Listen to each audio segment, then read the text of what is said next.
ওদালগুৰি জিলাৰ টংলা নগৰৰ পূবদিশে জাতি জনগোষ্ঠীৰ মিলনভূমি পলাগড়ৰ কুলসী নৈ বাকৰিত অইন বছৰ দৰে এইবেলিও পূব টংলা আঞ্চলিক সাংস্কৃতিক যুৱ মঞ্চই উদযাপন কৰিছে ত্ৰয়োদশ বাৰ্ষিক বহাগী উৎসৱ।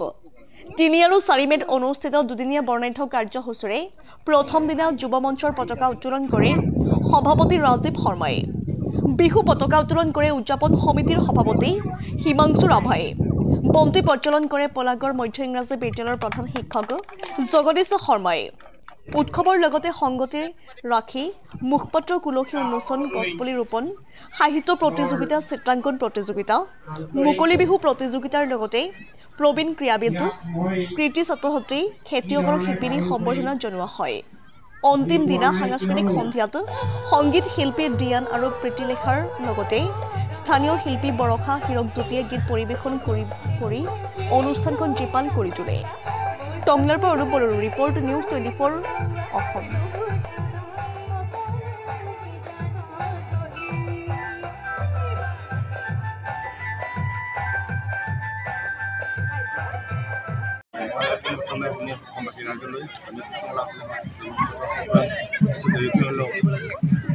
ৰঙালী বিহু কথা জ্ঞাপন কৰিছোঁ আৰু এইবিলাক আমি টংলা মঞ্চই ত্ৰয়োদশ বাৰ্ষিক দুদিনীয়া বৰ্ণাঢ্য কাৰ্যসূচী অনুষ্ঠিত কৰিছোঁ আৰু তাৰে আজি প্ৰথম দিন আৰু এই প্ৰথম দিনৰ অন্তিম কাৰ্যসূচী মুকলি বিহু প্ৰতিযোগিতা অনুষ্ঠিত হ'ব কিছু সময়ৰ পিছতে।